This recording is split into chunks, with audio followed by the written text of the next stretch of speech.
Bienvenidos nuevamente a todos los que nos acompañan en este espacio. Muchas gracias a los panelistas que de distintos países están aportando y mucho a este importante encuentro en busca del desarrollo de toda la región centroamericana. Es un verdadero gusto que nos puedan acompañar, que puedan participar y que esto se haga de esta manera. A través de las redes sociales estamos llegando a toda Centroamérica, una participación muy activa en este foro empresarial, en este diálogo que pretende justamente escuchar las voces de todos los sectores de la región centroamericana con un solo objetivo, muy claro, muy definido, el desarrollo para toda el área. Y a continuación quiero presentarles a la señora Claudia Umaña Araujo. Ella es presidente de la Fundación Salvadoreña para el Desarrollo Económico y Social, FUSADES, quien va a dar un importante mensaje. Claudia, es un gusto saludarla. Bienvenida a este foro. La escuchamos. Adelante.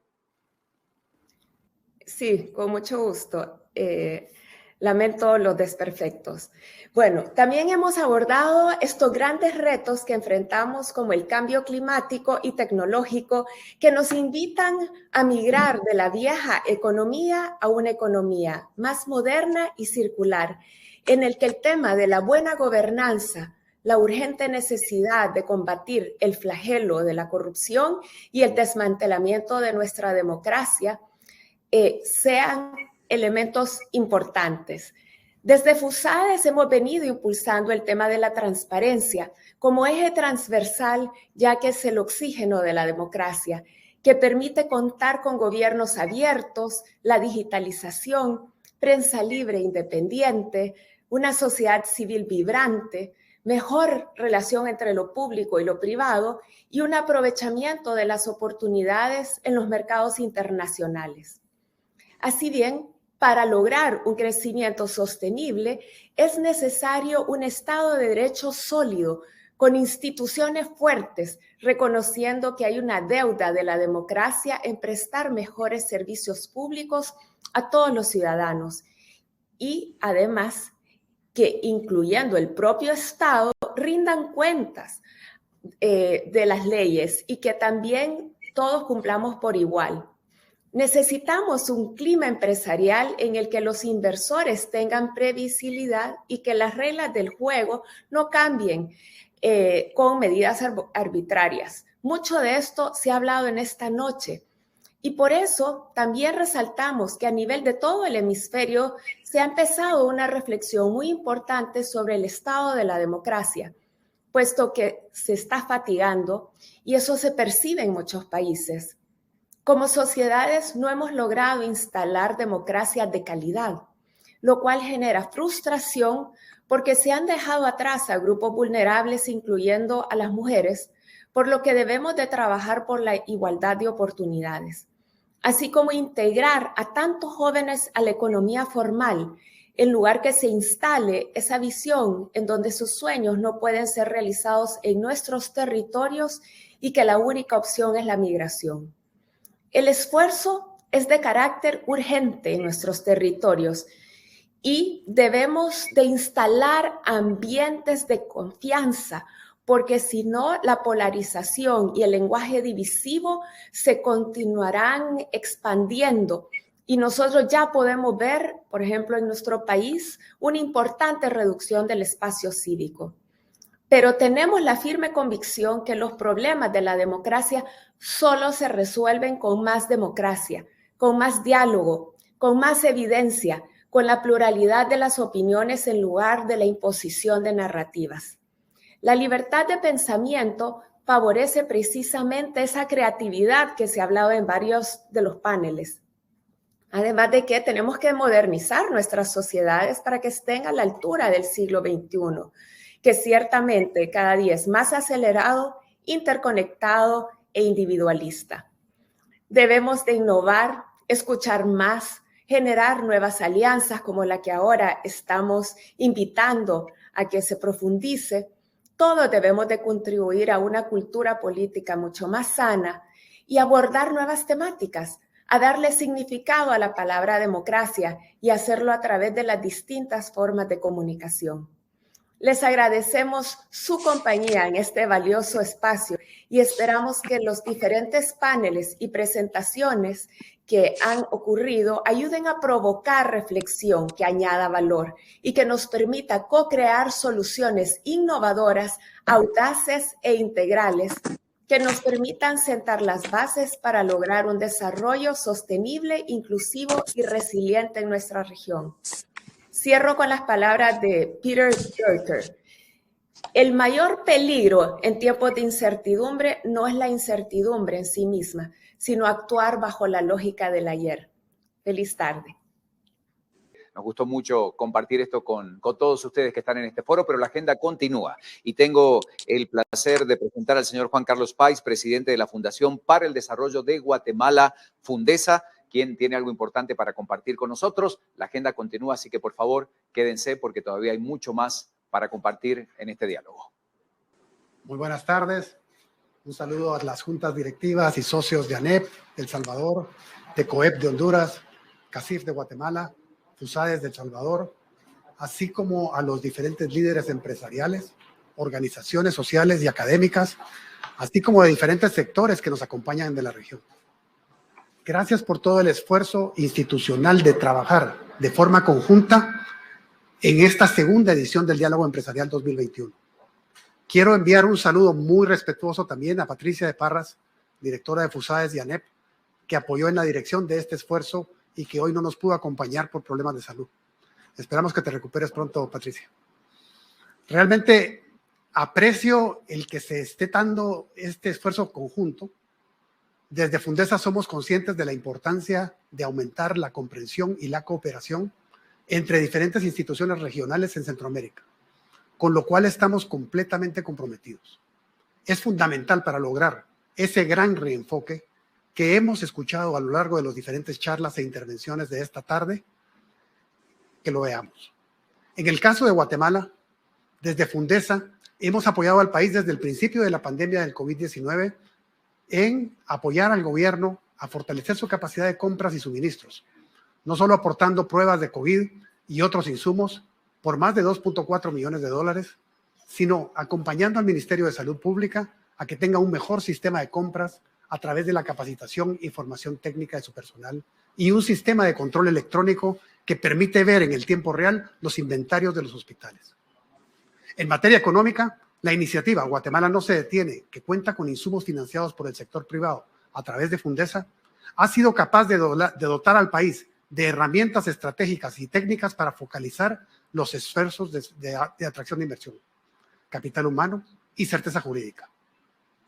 Ejemplos como la iniciativa de Scale Up, que está ayudando a más empresarios a crecer y fortalecer el ecosistema empresarial con resultados importantes hasta del 55% de crecimiento en ventas, o herramientas como el índice de competitividad local, que está ayudando a alcaldes a enfocarse en las mejoras que se necesitan para generar planes de ordenamiento territorial e inversiones que impacten en la competitividad de su territorio.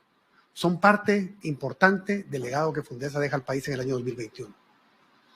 Tenemos logros importantes este año, que son el resultado del trabajo de instituciones del sector privado, como Fundesa, de la mano con muchas organizaciones públicas y privadas en marcos jurídicos que se aprobaron.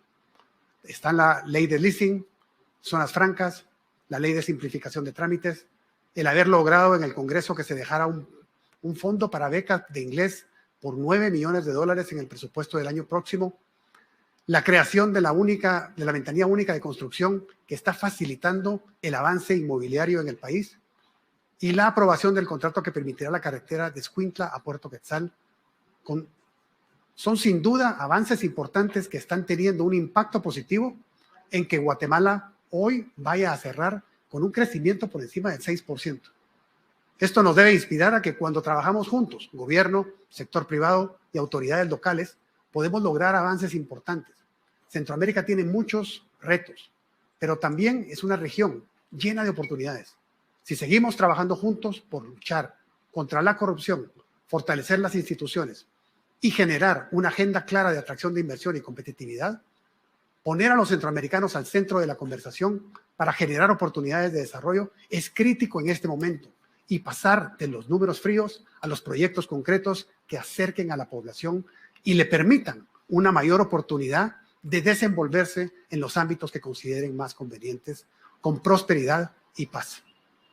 Gracias, Eric, por siempre ser esa voz que desde Washington, D.C., en el Council of the Americas, nos ayuda a poner la conversación de la importancia del crecimiento económico y la agenda de desarrollo hacia las acciones de la política pública que siempre se recomiendan desde diferentes esferas del gobierno de los Estados Unidos.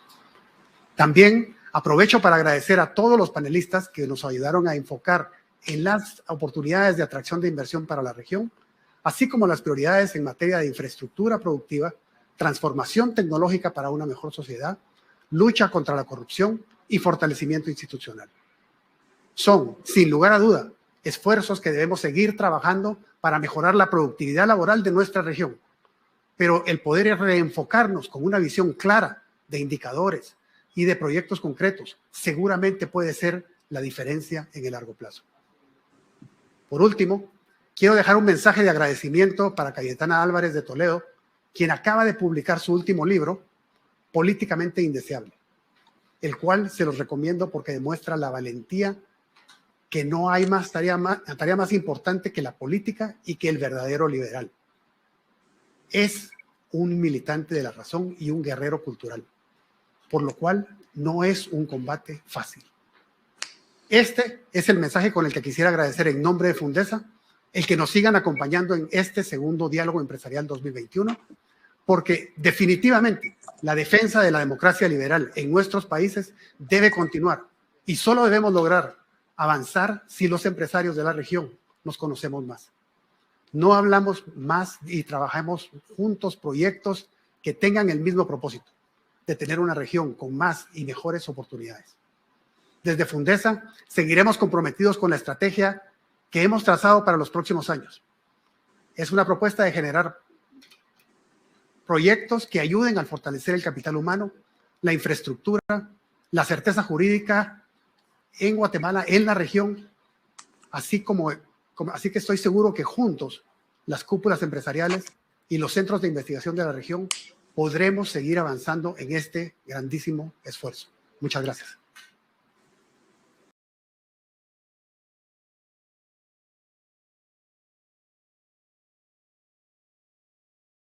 Bueno, muchísimas gracias a Juan Carlos Páez, que nos acompañó, por supuesto, con tan importante mensaje y que ha tenido la oportunidad, por supuesto, de hablar y poner en contexto una situación tan importante como esta. Pero ha llegado un momento importante, siempre invitándolos a todos ustedes a que puedan ingresar a esta página del Diálogo Empresarial 2021, porque esta semana y la que sigue van a poder visitar los stands, van a poder conocer mucho más de lo que hay allí para que ustedes puedan justamente ingresar y visualizar esta gran oportunidad de compartir este espacio con ustedes. Y vamos a continuar. ¿Qué les parece?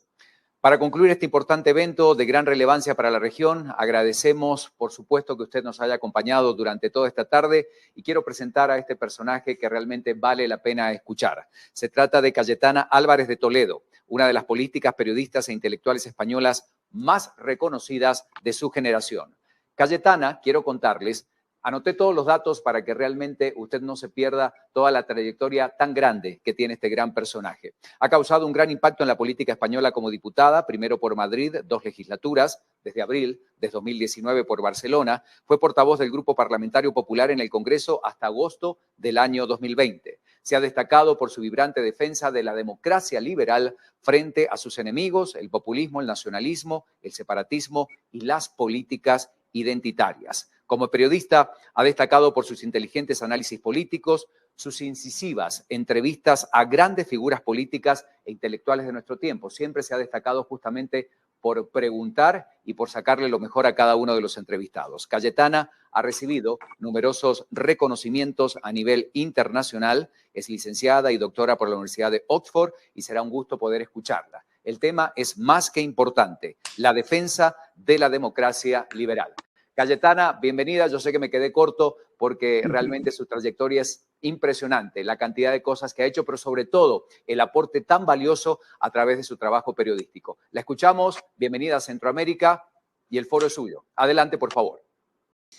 Muchísimas gracias por esta invitación de Fundesa, su presidente y a todos sus socios y miembros por su cálida acogida y por estas amabilísimas palabras de presentación. Y bueno, es una ocasión importante para hablar de uno de los grandes asuntos a los que he dedicado muchos años, intensos años de mi vida, que es precisamente la defensa de la democracia liberal. Y me gustaría hacerlo destacando una serie de valores que creo que tenemos que reivindicar, ¿no? Lo primero que quiero reivindicar es el valor del optimismo. El optimismo es verdad que no está de moda y sobre todo que no tiene prestigio. En una de esas entrevistas a la que hacía referencia de mi época como periodista, tuve ocasión de conversar largamente con un gran intelectual de este tiempo que es Steven Pinker, y él me explicaba que efectivamente el pesimismo tiene un enorme prestigio en la sociedad contemporánea, ¿no? Cuando nos encontramos con un pesimista, alguien que nos explica lo mal que van a ir las cosas, los problemas que van a venir, el agorero, siempre creemos que es una persona que tiene más información que nosotros, que tiene información de la que nosotros desconocemos, ¿no? Y en cambio tendemos a pensar que el optimista es una persona ingenua, una persona cándida, que no se entera de verdad de lo que va a pasar, ¿no? El pesimismo tiene un enorme prestigio y es difícil, por tanto, ser optimista hoy en día. En segundo lugar, el pesimismo también es un gran negocio. Yo que he sido periodista lo sé, porque las malas noticias generan enorme repercusión, enorme ruido y mucho share y mucha audiencia y muchos clics, ¿no? Esto que cliqueamos en los ordenadores, en las redes sociales, todo lo que sea la estridencia, la mala noticia genera negocio y por tanto el pesimismo también es un negocio. Y en tercer lugar, y probablemente lo más preocupante, es que es la política del pesimismo. Es decir, el anuncio del apocalipsis inminente, las cosas van a ir a peor, tiene como contrapartida que siempre genera la necesidad de un líder salvador que venga a resolver la situación de una sociedad o de un país. Y casi por obra de magia, ¿no? Como una varita mágica vendrá ese hombre providencial a resolver y a evitar la catástrofe que se avecina. Es decir, el pesimismo también es un negocio político y es el principal aliado del populismo. Y, por tanto, yo quiero, en primer lugar y ante todo, reivindicar como punto de partida de lo que estas breves reflexiones que quisiera hacer, reivindicar el optimismo como una actitud frente al populismo, frente al cinismo en los medios de comunicación y frente a esos falsos agoreros que vienen a contarnos lo mal que va todo, ¿no? Ahora bien, esa actitud optimista tiene que ser no solo un optimista voluntarioso, un optimista de la voluntad, sino un optimismo racional, es decir, basado en el conocimiento de la historia, el conocimiento de los hechos, de los progresos realizados a lo largo de los siglos y también de lo que somos capaces de hacer los seres humanos, ¿no? Tiene que ser un optimismo, insisto, racional y un optimismo militante en el sentido de proyectarse sobre el orden liberal, sobre la democracia. Y ese es precisamente el segundo valor que voy a destacar, que es el valor de la libertad. Es difícil saber, y es un viejo debate, si los seres humanos preferimos la libertad a la seguridad o al revés, ¿no? Es cierto que muchas personas puestos en la tesitura de tener que elegir entre la protección y el riesgo que da la libertad, pues eligen la protección. Pero también está claro que la civilización y el avance de los pueblos y las naciones es un viaje precisamente de la comodidad desde la tribu, desde el oscuro y cómodo y seguro fondo de la tribu, al encuentro de otros hombres y de otras tribus. Es un viaje de exploración, es un viaje de emprendimiento, es un viaje de asunción del riesgo que implica la libertad. Y esos hombres que salieron de la tribu, metafóricamente, hombres y mujeres, son los que han ido generando a lo largo de los siglos progreso, civilización y bienestar. Y en ese camino de la civilización y el bienestar hay unos últimos 3 siglos que podemos describir como extraordinarios, ¿no? Evidentemente con retrocesos, con baches, con épocas oscuras, con guerras mundiales, con grandes devastaciones, con pandemias, con genocidios, pero que analizados en su dimensión histórica, estos últimos 3 siglos han sido una trayectoria ascendente. Lo han analizado el propio Pinker, Matt Ridley, Roser, muchos pensadores contemporáneos que defienden esta idea del optimismo racional basado en los hechos.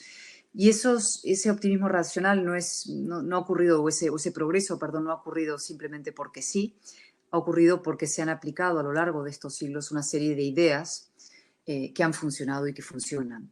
y que son los principios básicos de la modernidad política. Son ideas luminosas, como me gusta decir, vinculadas precisamente a eso que es el Enlightenment, la Ilustración, la época de las luces, que son las ideas de la libertad individual, el individuo por encima del colectivo, la igualdad ante la ley, que se juzgue nuestras conductas no por dónde hayamos nacido, nuestro sexo, nuestra raza, nuestra religión, sino por simplemente nuestros hechos, la separación de poderes, la propiedad privada, el pluralismo político, la independencia de los medios, la economía de mercado. Es decir, esta serie de principios que se fueron a partir de la Ilustración y de la reivindicación de la ciudadanía frente al despotismo y frente a los dogmas, se van asentando a lo largo de 3 siglos y van creando eso que llamamos el orden liberal, que es lo que ha permitido a las sociedades florecer y ha generado paz civil y han generado prosperidad a lo largo de siglos.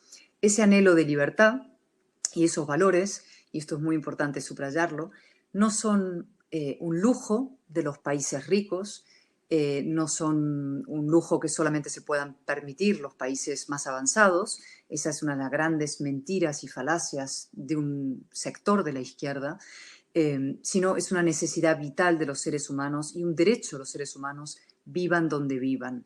Esos valores no son buenos porque sean nuestros como occidentales, sino que porque son buenos para cualquier ser humano, viva donde viva, haya nacido donde haya nacido, y son los que permiten a las sociedades florecer y prosperar, estén donde estén. Estén en el corazón de Europa, estén en el sur de América Latina, estén en Centroamérica, estén en Asia, estén en África. Y por tanto eso es muy importante reivindicarlo. ¿Qué es lo que está pasando en estos momentos con esos valores liberales y esos valores que forman parte del orden de la democracia liberal? Es que están en crisis. Hay una crisis en estos momentos del orden liberal y si queremos escenificarlo, hay varias imágenes que podríamos señalar para retratar esa crisis del orden liberal, pero una muy impactante de hace unos meses fue la decisión de los Estados Unidos de replegarse de Afganistán.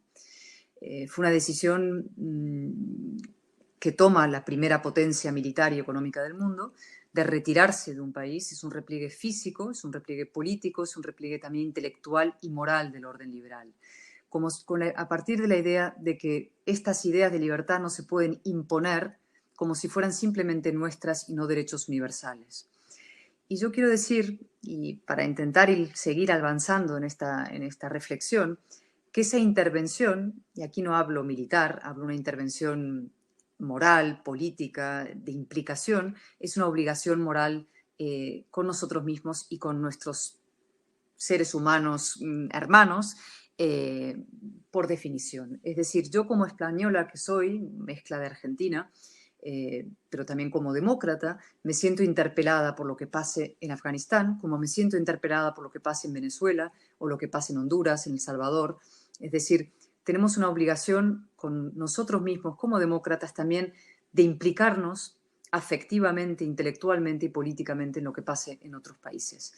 Y por eso hay una primera reflexión a hacer crítica sobre la actitud de quienes en las potencias mundiales, y ahora pienso en Estados Unidos, abanderan esa política de repliegue interior y de ensimismamiento y de no interesarse por lo que pase en América Latina, por lo que pase en Centroamérica o en América del Sur, o incluso la actitud que se nota en muchos europeos, y aquí yo soy muy crítica con mis ciudadanos españoles y con otros europeos por su actitud, muchas veces descrita hace muchos años por Mario Vargas Llosa en un célebre discurso. Él habló de que existía como un racismo visceral en muchos europeos que permitían que hubiera en América Latina lo que ellos jamás aceptarían para sí mismos. Esta especie de turismo del ideal, ¿no? Revolucionarios de salón o revolucionarios en patio ajeno. En España tenemos varios movimientos de ese tipo, partidos políticos también, que han cobrado dinero por hacer la revolución en América Latina, pero luego, claro, los estragos causados por esas revoluciones en América Latina, ellos jamás querrían soportarlos para sí mismos aquí, ¿no? Por tanto, hace falta, en primer lugar, una reafirmación del orden liberal, de la implicación que esa pertenencia a una serie de valores supone y significa como exigencia democrática para implicarnos en lo que pasa en otros países. Y esa implicación empieza por entender el valor de la política. Y ese es el tercer valor que voy a destacar. Empieza por entender, como digo, el valor de la política. No hay nada más importante que la política para bien y para mal. La política puede generar las peores devastaciones, es decir, la irracionalidad, el odio, el nacionalismo, la guerra, pero a su vez tiene la otra parte de la política, que también es lo más importante en sentido positivo, es lo que mejor puede contribuir a la civilización, a la paz, a la prosperidad de las naciones. Yo he escrito, como señalabais antes, un libro ahora que acaba de salir, que se llama precisamente Políticamente Indeseable, que analiza cuáles son los vicios de la política contemporánea. Y yo creo que nosotros tenemos que activamente rescatar a la política, en el mejor sentido, de las mandíbulas del populismo.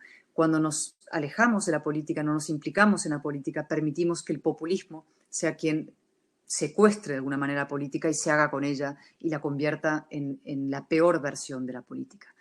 Y eso voy a centrarlo en otra imagen para que veamos hasta qué punto la política puede causar estragos y para que veamos que no solamente eso ocurre en los países, digamos, más desestructurados o con mayores problemas de pobreza, que es esa imagen que vivimos hace no tanto tiempo del asalto al Capitolio, ¿no?, en Estados Unidos.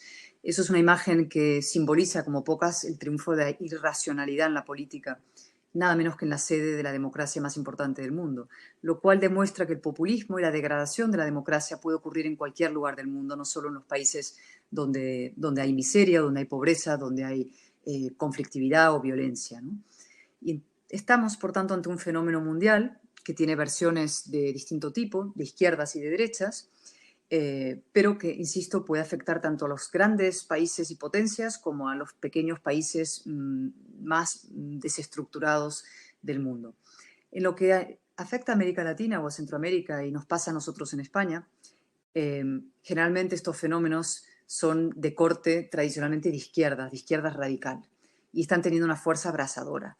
No me voy a extender largamente porque conocéis la situación de América Latina mucho mejor que yo, pero si hiciéramos un rápido repaso hoy por todos los países, veríamos que la situación es profundamente inquietante, ¿no? En Cuba no se ha producido un deshielo, al contrario, ha habido manifestaciones heroicas en los últimos meses que no han obtenido el mínimo respaldo internacional necesario. La situación en Venezuela es de una tiranía cronificada. En Colombia hay millones de refugiados venezolanos y, sin embargo, no hay una conciencia suficientemente crítica del riesgo que existe para Colombia de una réplica de un modelo venezolano. En Argentina, aquí se está viendo en España la llegada de muchísimos argentinos que a lo largo de estos últimos años y décadas han ido aguantando crisis tras crisis en un bucle desquiciado, digamos, de debilitamiento institucional, de corrupción, y que, sin embargo, por primera vez ahora sí dan el paso de irse fuera porque realmente no ven una solución. En Chile, que era una democracia ejemplar en muchos sentidos, modelo de reconciliación, de reformismo y de racionalidad, ha decidido tirar por la borda su constitución a partir de unas presiones violentas. En Perú hay una crisis política institucional gravísima a partir de un gobierno, en fin, que no representa y no defiende los principios más elementales de ese orden liberal que describíamos, y que tiene un presidente al frente que tampoco reúne los requisitos básicos ya de aptitudes para el cargo. Brasil está entre Bolsonaro y Lula, nada menos. México hay una deriva autoritaria clarísima. Y si nos centramos en Centroamérica, ¿qué voy a decir de Nicaragua, de la situación dramática que hay ahí? Y en vuestros países, pues los conocéis, la situación puntual de Honduras, de Guatemala y de El Salvador, con mucho más detalle que yo, ¿no? Pero estamos hablando entonces de un fenómeno, de un tsunami que se está produciendo, de un modelo, y un modelo que está arrasando en la región de una manera profundamente inquietante. Si tuviéramos que describirlo de alguna manera, podríamos decir que es una forma de neocomunismo, ¿no? El siglo XX tuvo dos grandes flagelos, dos grandes horrores, que fueron el nacionalismo, el nazismo, digamos, en su versión más extrema, y el comunismo. El nazismo fue derrotado y fue, en fin, se abjuró de él, y es una ideología absolutamente condenada, y en cambio el comunismo logró recuperarse de su fracaso, quedó sepultado bajo los cascotes del muro de Berlín, y sin embargo fue capaz de reconstruirse, salir de debajo de los muros de Berlín y reconstruirse moralmente, e incluso dominar el tablero moral y cultural occidental, ¿no? En parte porque el liberalismo no dio la batalla cultural frente al comunismo y en parte porque la socialdemocracia tradicional se fue vaciando de contenido y se ha ido rellenando de ideas de este nuevo comunismo que ha encontrado nuevos ropajes. Y el nuevo ropaje de ese comunismo hoy en día es lo que me he dedicado muchos años a combatir, que es esto de las políticas identitarias. Podríamos hablar luego más a fondo sobre ello, pero tiene muchas modalidades, ¿no? Son el separatismo, desde luego, que en España sufrimos de manera muy aguda, pero que se está empezando a dar en otros países, separatismos en Chile, separatismos en Bolivia. Es el feminismo más radical, son versiones identitarias del feminismo que no buscan la igualdad, sino un revanchismo y una división entre los sexos. Es una nueva forma de indigenismo que también busca la polarización de la sociedad. Son formas de revanchismo y de colectivización y de polarización de la sociedad. Es una vieja estrategia del divide y vencerás, ¿no? El comunismo antes intentaba imponer una falsa y represiva igualdad a la baja y este nuevo comunismo pretende imponerse mediante la división de la sociedad, la ruptura de la base democrática del demos, ¿no? Y esa dinámica de enfrentamiento y polarización dentro de las sociedades, que marcada por el victimismo, por la intolerancia, la cancelación y todos estos fenómenos que se están viendo desde las universidades de élite de Canadá hasta la Patagonia mapuche, se está viendo en Europa desde luego, está provocando, digamos, serios conflictos internos en la democracia liberal y serios debilitamientos de la democracia liberal. En América Latina esto es especialmente preocupante porque esos movimientos neocomunistas están organizados, están financiados. Se llaman los grupos de Puebla, el Foro Sao Paulo, todos estos grupos tienen una articulación y una organización y se aprovechan de algunos elementos fundamentales. En primer lugar, de la pobreza, es decir, cuando hay menos anticuerpos institucionales y de formación en una sociedad. En segundo lugar, se están aprovechando, evidentemente, las circunstancias tan difíciles institucionales provocadas por la pandemia, institucionales y sociales y económicas. Y en tercer lugar, se aprovechan de la propia degradación de la política.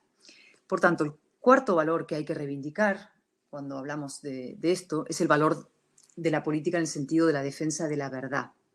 No me quiero extender mucho, pero hay algunos asuntos que quiero tocar, ¿no?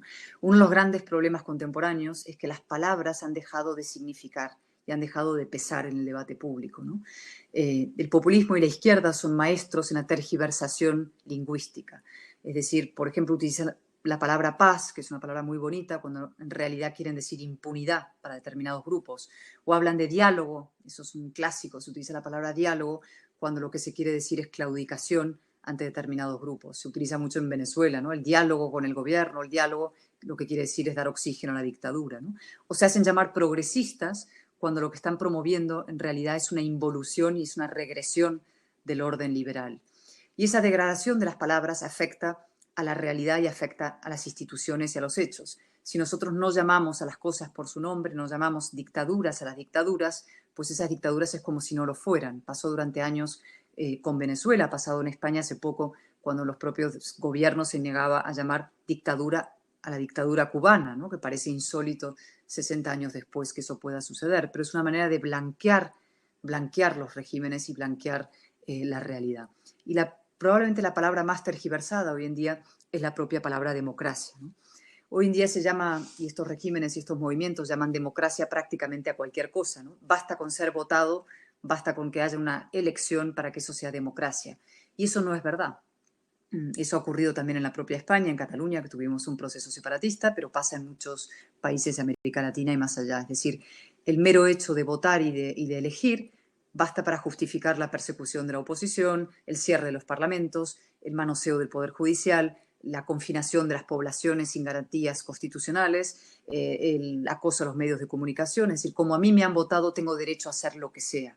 Es decir, se utiliza nada menos que la democracia o el voto como coartada para ir instalando regímenes dictatoriales o regímenes autocráticos. Se utiliza el voto como un cheque en blanco.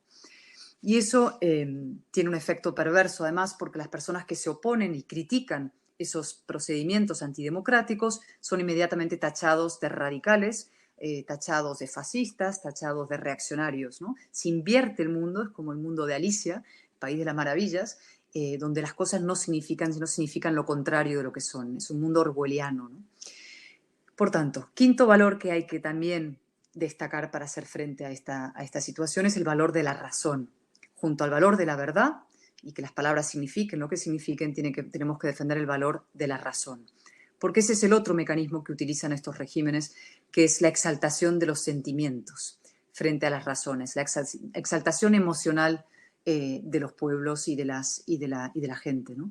Y las emociones desatadas sirven como el opio, ¿no?, del pueblo. Es el culto al yo, el culto al sentimiento, el culto a mis emociones por encima de las leyes o por encima de las instituciones, ¿no? Se coloca la voluntad de la turba, la voluntad del pueblo desatado por encima de los tribunales, por encima de la justicia, por encima de la ley, por encima de las constituciones, ¿no? Y la izquierda opera muy bien ahí porque opera muy bien en la parte sentimental. Cuidan los sentimientos. Esto es una vieja capacidad de la izquierda, es la de como decía Valéry Giscard d'Estaing en un célebre debate con Mitterrand, le dijo: la izquierda no tiene el monopolio del corazón, pero es verdad que la sigue ejerciendo con mucha habilidad, ¿no? Se calientan los sentimientos, se aprovechan los sentimientos de la gente para ir apoderándose del sistema democrático, incluso para tumbar los órdenes democráticos. Por eso la definición de populismo que yo siempre utilizo es el impúdico culto al pueblo con espurios fines antidemocráticos. Se calientan los sentimientos del pueblo y se acaba vaciando a la democracia por dentro. Por tanto, sexto valor, y ya quedan solamente dos, es el valor de la valentía, el valor de la batalla cultural. Yo creo que el principal problema que tienen los órdenes liberales contemporáneos en distintos países no es tanto la organización que puedan tener estos movimientos neocomunistas, identitarios o de izquierdas, radicales o nacionalpopulistas, por definirlos así, sino que es que curiosamente los defensores del orden liberal se muestran enormemente débiles y acomplejados en su propia defensa. Uno de los grandes misterios de la política casi universal y contemporánea es por qué el liberalismo no cree en sus propios éxitos, por qué acepta sumisamente la presunta superioridad moral de sus adversarios, ¿no? Falta pedagogía liberal y falta acción liberal, ¿no? Tendemos a estar a la defensiva como si tuviéramos que pedir perdón por unos pecados heredados, ¿no? Y tendemos, por ejemplo, nos empeñamos en distinguir la buena gestión de las ideas liberales, ¿no? Dejamos las ideas a la izquierda, nos refugiamos en la tecnocracia, creemos que basta con hacer bien los números y gestionar la economía para que la gente te vote, ¿no? Como si los seres humanos fueran puramente materialistas y no les importaran las ideas y las ideas no fueran importantes para la buena gestión, cuando la gestión son en realidad ideas encarnadas. Y el resultado de esta inhibición del mundo liberal es lo que yo describo como un tablero inclinado, que es que los radicales, la izquierda más reaccionaria y los movimientos populistas están en la parte alta del tablero y en cambio el espacio más liberal conservador, está en la parte baja, con lo cual siempre estamos en una inferioridad de condiciones a la hora de emprender un debate político y público, ¿no? Y por tanto, uno de los principales objetivos y obligaciones que tenemos es dar esa batalla cultural para poder nivelar el tablero, defender las ideas de libertad, plantar cara a estos movimientos en el terreno de las convicciones, desenmascarar sus propósitos y demostrar un gran coraje al servicio de las ideas, desde la idea de que lo moral es lo eficaz, ¿no? Y esto funciona.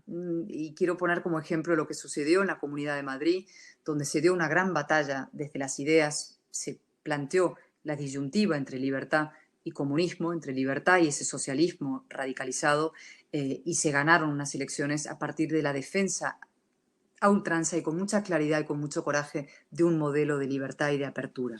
Y eso, insisto, funcionó. Tenemos también que defender la democracia representativa con mucho coraje, ¿no? No solo las ideas, es decir, defender nuestras constituciones. Una de las grandes tentaciones de esos movimientos populistas siempre es agarrar la Constitución, manosear la Constitución, retorcerla y colocarla al servicio de sus intereses, porque antes estos movimientos dictatoriales iban por fuera de las constituciones, ¿no? Iban abiertamente como dictaduras. Ahora van por dentro del sistema, son lo que llamo el burro de Troya, las democracias, ¿no? Las revientan desde dentro y por tanto siempre intentan apoderarse de la Constitución. El ejemplo más palmario es lo que pasó en Chile hace nada, ¿no? Que se haya renunciado a una constitución para poner en marcha un proceso nada menos que constituyente a partir de unos hechos violentos. En segundo lugar, hay que defender las instituciones en sí. Estos movimientos intentan siempre apoderarse de las instituciones, los congresos, por ejemplo. En España tuvimos que dar una batalla cuando la pandemia para intentar mantener abierto el Congreso, porque el gobierno socialista intentó cerrar el Congreso, someterlo a su dominio ejecutivo, ¿no? Y la pandemia está sirviendo y ha servido en este sentido para estos movimientos, para ir cercenando libertades, y es importantísimo mantener fuerte y vibrante las instituciones representativas en pleno funcionamiento. Y el tercer elemento, evidentemente, es una justicia independiente, una justicia despolitizada, ¿no? En todos estos movimientos, el país que lo veamos también en España, lo primero que intentan hacer estos partidos o estos líderes populistas es inmediatamente someter a los tribunales y controlarlos, porque son los diques de contención, una oposición fuerte, unos tribunales independientes y unos medios de comunicación libres. Séptimo lugar, el valor de la responsabilidad. Y aquí quiero hablar de las élites brevemente. Las élites tenemos una responsabilidad absolutamente central en la defensa de nuestras democracias. Las primeras élites, por su responsabilidad, somos los políticos, somos los que ostentamos la representación y delegación de los ciudadanos y, por tanto, tenemos la primera responsabilidad de, en fin, alejarnos de esa política pueril, infantil, demagógica, y formarnos. Necesitamos élites formadas, inteligentes, con convicciones, que no estén más pendientes del Twitter que de las ideas, ¿no? Necesitamos una élite de nivel y de calidad y de excelencia. Pero no solamente eso, también necesitamos unos medios de comunicación dispuestos a defender los hechos y a la verdad y no lanzarse por la pendiente de la pura competencia feroz con las redes sociales. Y también necesitamos élites empresariales que se impliquen en la política. Y aquí me quiero detener un instante, ¿no? España es un buen ejemplo de lo que ha pasado porque las élites empresariales miraron para otro lado, ¿no?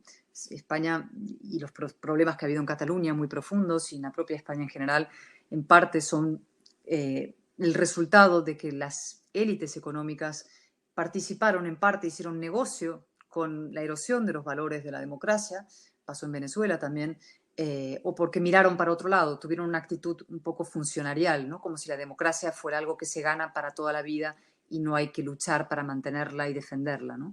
Mantuvieron una actitud equidistante también.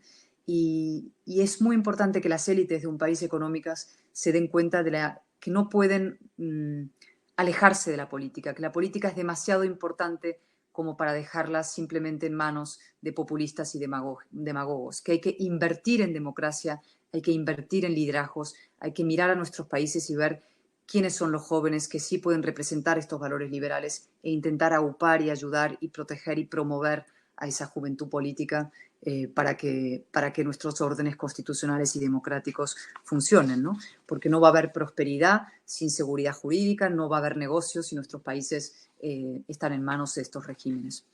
Y ya para ir acabando y para acabar, la responsabilidad de los propios ciudadanos, ¿no? Que también tienen una parte importantísima de responsabilidad y también hay que emplazarles a que la asuman, ¿no?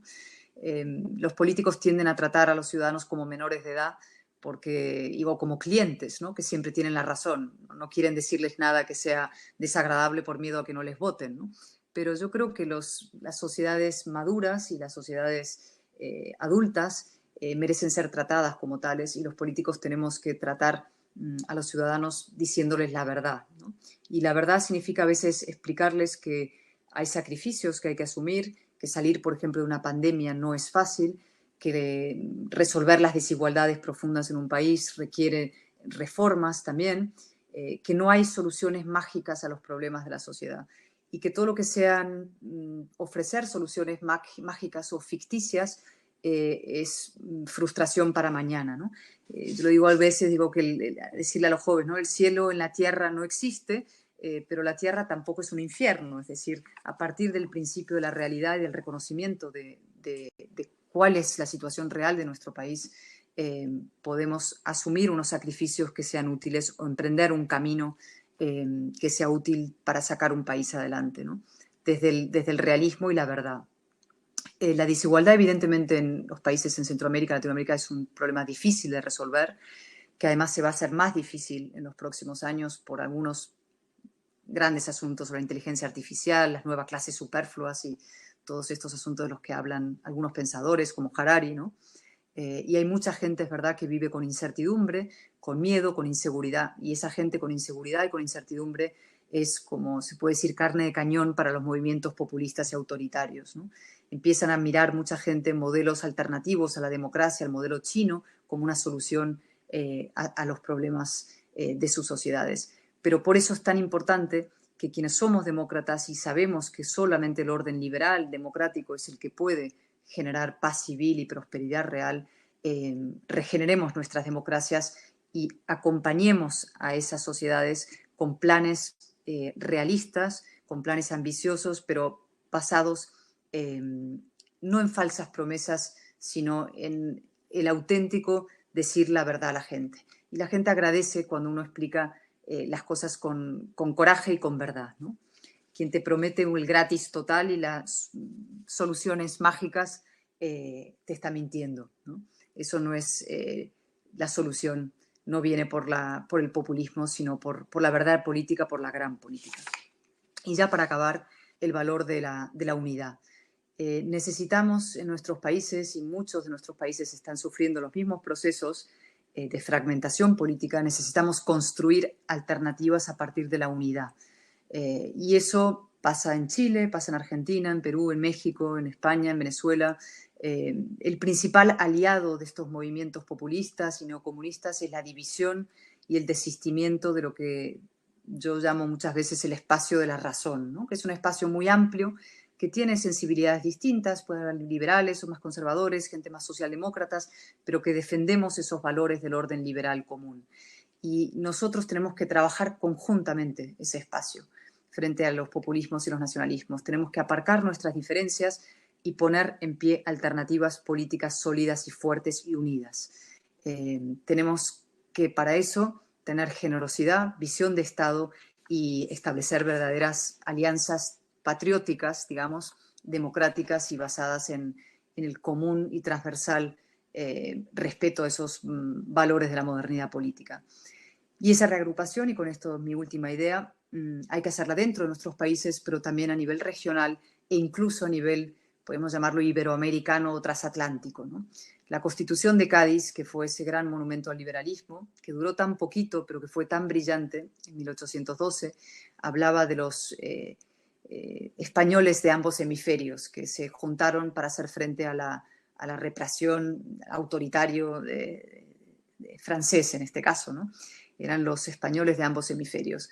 Ya no somos españoles de ambos hemisferios, pero sí demócratas de ambos hemisferios, los que tenemos que trabajar conjuntamente de manera unida, ayudándonos unos a otros para reforzar, fortalecer y robustecer nuestros sistemas democráticos y constitucionales. Y ese, por tanto, es mi llamamiento a que trabajemos conjuntamente y también mi agradecimiento por esta ocasión para reflexionar con todos ustedes sobre nuestros comunes problemas, nuestras comunes soluciones y decirles que así como los enemigos del orden liberal están organizados y articulados, nosotros también hemos de estarlo. Muchísimas gracias. Muchísimas gracias a Cayetana Álvarez de Toledo. Ha sido muy amable por compartir estos conceptos tan claros, tan precisos con nosotros. Y llega el momento de hacerle algunas preguntas, de formularle algunos de los temas importantes que ha pronunciado. Y quiero presentar a Juan Carlos Zapata, director ejecutivo de Fundesa, para compartir justamente este espacio de discusión. Juan Carlos, bienvenido. Te escuchamos. Será muy interesante lo que viene. Buenas noches. Muchísimas gracias. Antes que nada, doctora Álvarez de Toledo, sin lugar a duda, una conferencia que ha sido magistral en este proceso. Muchísimas gracias por aceptar nuestra invitación y gracias también porque creo que ha tocado muchos puntos que para la región centroamericana son vitales en este momento. Y para hacerlo más ameno, y quisiera poder enfocarnos en tres temas, algunos los tocó a mayor profundidad. Uno de ellos, el de China, que creo yo que es muy relevante para nuestra región, especialmente porque cada vez vemos a más países, especialmente en algunos de Centroamérica, más también en el caso de Nicaragua, que ya tienen cada vez más una relación mucho más fuerte con China. Y eso pues claramente es preocupante, pero también comentar un poco más sobre cómo es el papel del sector empresarial. Y esto muy importante porque siendo esto un foro donde participan las diferentes organizaciones empresariales, pues también es muy importante conocer desde su perspectiva cómo debe ser el papel del sector empresarial para poder hacer frente a temas como el populismo que usted bien mencionó y también el autoritarismo, porque lo que estamos viendo en muchos países de la región centroamericana es que precisamente las voces disidentes son acalladas en algunos países con autoritarismo y eso pues es peligroso para esa democracia liberal que usted bien mencionaba en su intervención. Así es que con eso en mente me gustaría comenzar con esa primera pregunta de qué papel se puede mejorar en cómo poder a largo plazo poder cambiar los esquemas entre Estados Unidos y China y cada vez una presencia más fuerte de China en la región. Yo estoy muy impresionada con el avance que está haciendo China, no solo por debajo, la famosa diplomacia china y la diplomacia comercial y avanzando en África, ¿no? Han ido comprando muchísimo de África, sino, y también en América Latina están entrando en muchos países, ¿no? Y haciendo negocio, etcétera, sino como en la propia mentalidad de muchos jóvenes, y esto sí me parece mucho más preocupante, y no solo jóvenes, sino sectores sociales diversos en Europa y yo creo que en América también, se empieza a ver ese modelo chino con no tan malos ojos. Es decir, se empieza a percibir que, bueno, al final, si nuestras democracias no funcionan bien, si hay corrupción, si el debate público y la conversación política está tan degradada, si la imagen que, en fin, proyectan nuestros parlamentos es tan desastrosa como lo que es, con de clase política muy mediocre, pues en el fondo, ¿de qué sirve la democracia, ¿no? Y si tampoco me genera prosperidad. Y hay mucha gente que empieza a decir, pues quizás el modelo chino es una solución a mis problemas, que es renunciar a una parte de mi libertad a cambio de unas grandes cuotas de seguridad, de protección y de prosperidad, ¿no? Y eso es un pacto mefistofélico, por describirlo de alguna manera, que es te entrego mi libertad a cambio de tu protección y de tu capital, ¿no? A mí me parece una transacción peligrosísima, una transacción que, en fin, que va contra no solamente los principios, es decir, nosotros consideramos que la libertad no es divisible, la libertad económica y la libertad política van de la mano, sino que además a medio y largo plazo tiene que ser ineficaz también. Es decir, las políticas de libertad económica y libertad política van de la mano y no puede haber una prosperidad real y profunda y verdadera sin libertades políticas. Y aunque la hubiera, no sería aceptable. Un régimen donde no puede haber libertad de conciencia, donde no hay libertad de expresión, donde no hay pluralismo político, donde no se pueden elegir los representantes, es un régimen evidentemente peor y que no puede ser defendido. Lo que pasa es que es verdad que este avance de China nos obliga a quienes sí somos demócratas a regenerar nuestros sistemas democráticos.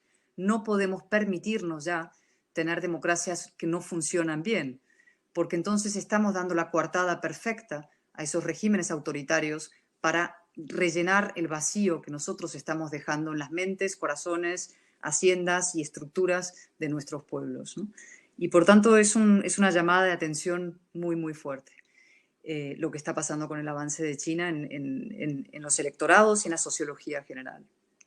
En segundo lugar, no sé si quieres que pasemos al... Sí, yo pues quisiera retomarlo con lo que mencionabas, especialmente por el papel también de grupos de crimen organizado, de narcotráfico, que operan en toda la región, saliendo desde Venezuela y, por supuesto, alentados mucho por el populismo que desde Venezuela se genera y que va solapado también con temas de crimen organizado. Entonces, definitivamente, preguntarte ante este escenario, en donde existe, por supuesto, una amenaza del populismo y que cada vez, en lo que mencionabas al inicio, el papel de los políticos no van en favor de la razón, porque muchas veces las personas votan con la emoción y buscan esa emoción. Entonces, ¿qué papel se puede jugar desde la defensa de la democracia liberal para poder fortalecer las instituciones y generar países mucho más democráticos? Bueno, es una pregunta muy grande y muy central. Es un poco lo que he intentado explicar. Evidentemente, las emociones, en fin, los seres humanos somos no solo razón, y eso sería una ficción pretender que lo seamos, ¿no? Que votamos simplemente con la cabeza siempre, es decir, votamos por cuestiones emocionales también. La cuestión es mantener esa emoción sujeta y en su sitio y en la justa medida, ¿no? Si votamos simplemente o actuamos simplemente por emoción, nuestros sistemas democráticos van a ir, en fin, en picado, que es lo que está pasando en tantos sitios. Lo que yo creo que tenemos que hacer es, por eso insisto mucho en la responsabilidad de las élites. La responsabilidad de las élites políticas, y la responsabilidad de las élites mediáticas y la responsabilidad de las élites empresariales es implicarse en la defensa institucional de una manera muy nítida y no tener miedo a dar la batalla cultural y no tener miedo al señalamiento de estos movimientos y tener el coraje y el valor de contraponer esos dos modelos con absoluta nitidez. Y a partir de esa batalla cultural en defensa del orden liberal y sus instituciones, ir ganando la batalla pedagógica y social y política, ¿no? Eso evidentemente tiene que ir de la mano con acción social y cuidado de nuestras sociedades. Es decir, desigualdades en América Latina son profundas y existen, ¿no? La cuestión es intentar explicar que esas desigualdades no se van a resolver con las políticas populistas de gasto infinito, que son pan para hoy presunto y miseria y hambre y destrucción para mañana. Y los ejemplos los tenemos que buscar no en la historia, sino en el presente. Es decir, Venezuela es un ejemplo clarísimo de un país devastado por estas políticas. Y es verdad que es frustrante a veces ver cómo, a pesar de lo que ha pasado en Cuba, a pesar de lo que es Venezuela, países sólidas y democracias con instituciones no acaban de percibir el enorme riesgo que supone avanzar por el camino de estas políticas demagógicas, ¿no? Estoy pensando en Colombia, ¿no? El riesgo de que Colombia pueda caer en manos de un Gustavo Petro existe. El riesgo de que, en fin, Chile pueda acabar ganando Boric existe, y estos son países que tenían institucionalidad y que tenían fortaleza democrática, presuntamente, ¿no? Colombia lo tiene, desde luego, pero Chile en poquísimo tiempo se ha disuelto su sistema institucional de una manera espectacular. Y eso también es otra señal de alarma. Y yo creo que lo que falló en Chile, que nos puede servir como advertencia, es que no se dio esa batalla a las ideas, no se dio esa batalla cultural. Es decir, se tuvo miedo a encarar la izquierda, se tuvo miedo a llamar violencia lo que era violencia, se tuvo miedo a hacer frente a las movilizaciones en la calle, se cedió terreno, se aceptó negociar la constitución, el proceso constituyente con los violentos, se otorgó impunidad a los violentos. En Colombia también se ha otorgado impunidad al mundo de las FARC, y todo esto te demuestra que es un gravísimo error, la cesión. Y entonces mucha gente cede por miedo a que te llamen reaccionario, radical, fascista en España, ¿no? Que se utiliza mucho aquí el facha, ¿no? Por la vinculación con el franquismo, ¿no? Te llaman franquista por defender el orden constitucional, paradójicamente, pero ahí hay que plantarse de manera muy firme y tener mucho coraje moral y organización también. Yo creo que al mundo liberal nos falta coraje y nos falta organización y financiación. Ellos, como decías hace un momento, para empezar, se ayudan unos a otros muchísimo, existen como organización articulada y luego se financian con el crimen organizado, se financian con el narcotráfico, pero se financian y se organizan. Nosotros, perdonadme la expresión, a veces parecemos el ejército de Pancho Villa. Hay demócratas en Chile, demócratas en Argentina, en Bolivia, en Guatemala, en Honduras, en todos sitios, en Colombia, pero no estamos organizados ni articulados como organización, ¿no? Y esa es una de mis principales empeños de los últimos tiempos, es intentar que nos articulemos y organicemos como espacio democrático más allá de las fronteras de nuestros propios países, ¿no? Porque tenemos problemas muy similares. España no es lo mismo que Honduras, tenemos problemas evidentemente distintos, pero luego hay algunos elementos comunes sobre institucionalidad, sobre el tema de independencia de los poderes judicial, el funcionamiento de nuestra democracia, cómo nuestros países han aprovechado la pandemia para cercenar libertades, qué está pasando en los medios de comunicación. Es decir, son problemas similares y los tenemos que articular y organizar conjuntamente. Y una reflexión última sobre esto. Antes existían, o existen, vaya, las internacionales, ¿no? La Internacional Demócrata de Centro, la Internacional Socialista, ¿no? Pero de alguna manera están caducas porque esas categorías ideológicas han sido superadas por el nuevo eje que es el mundo nacional populista, esta especie de nuevo neocomunismo, pero nacional populista, hay unos regímenes también de derechas en ese mundo, y el mundo de la razón, ¿no?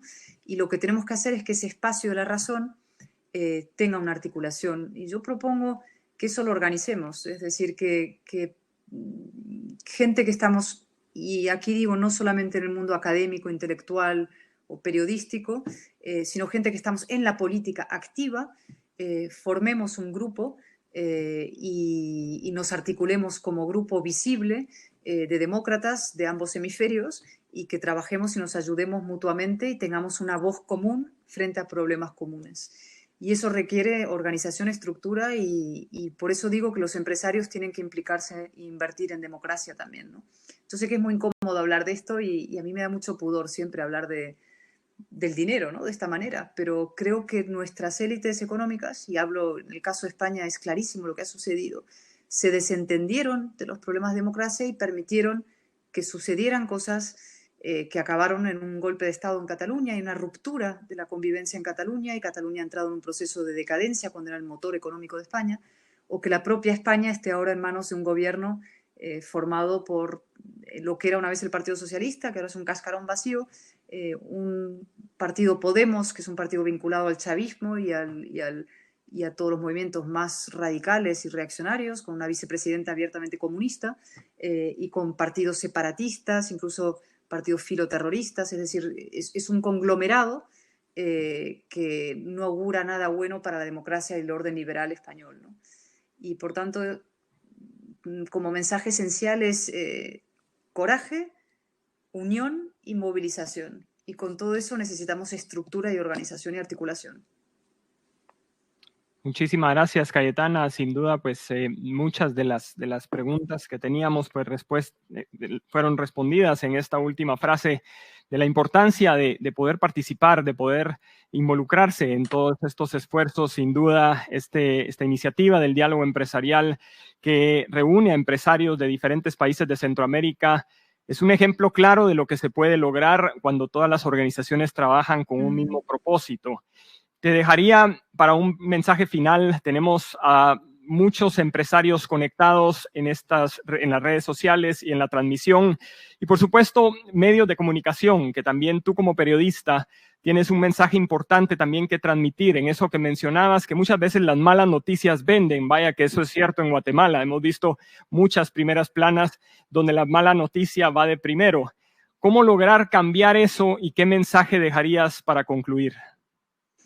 Yo quiero dejar un mensaje de optimismo, es decir, nuestros países atraviesan dificultades, el orden liberal atraviesa dificultades objetivas y el ejemplo más claro es el que dije, ¿no? Lo que está pasando en Estados Unidos, este ensimismamiento de la primera potencia del orden liberal. Y sin embargo, las ideas de libertad son las buenas, son las que funcionan, son las que generan seguridad, libertad, prosperidad, convivencia, y por tanto simplemente lo que requiere es que quienes creemos en eso desde los medios, desde las empresas y de la política, tengamos el suficiente coraje y claridad de ideas y la suficiente convicción para ponerlo en marcha. O sea, depende exclusivamente de nosotros y tenemos una gran responsabilidad y lo que creo simplemente es que tenemos que estar a la altura de esa responsabilidad. y por tanto es un llamamiento al optimismo, pero al optimismo responsable. Muchas gracias. Gracias, Cayetana. Definitivamente, pues, una gran exposición. Esperamos ver pronto tu libro en todas las librerías en Centroamérica y, por supuesto, pues, ojalá pronto tenerte presencialmente aquí en nuestros países. Muchas gracias nuevamente y que tengan muy feliz noche. Muchísimas gracias a ustedes. Gracias. Muchísimas gracias a Cayetana, muchas gracias Juan Carlos, interesantísima la manera de finalizar, de cerrar con un muy buen broche este segundo diálogo empresarial. Muchas gracias a todos los que han participado, fundamentalmente a nuestros patrocinadores que se han transformado en aliados estratégicos para poder llegar a toda Centroamérica con un diálogo tan interesante. Recuerden que pueden visitar los stands. Esta semana, la que viene también, está la página www.dialogoempresarial2021.com. Ha sido un verdadero placer compartir con ustedes esta tarde. Seguramente habrá mucho para poder abordar y surgirán muchos temas importantes para analizar con el sector empresarial centroamericano. En nombre de todos los organizadores de este importante encuentro, muchas gracias por habernos acompañado y nos reencontraremos el próximo año. Muy feliz tarde.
Diálogo Empresarial 2021, el gran reenfoque, transformando la región, convirtiendo sus retos en oportunidades. Jueves 2 de diciembre a partir de las 13:30 horas, con la participación de la doctora Cayetana Álvarez de Toledo, reconocida política y periodista española, autora del libro Políticamente Indeseable. Organizan ANEP, CACIF, COEP, Fundesa y FUSADES. Para participar visite www.dialogoempresarial2021.com.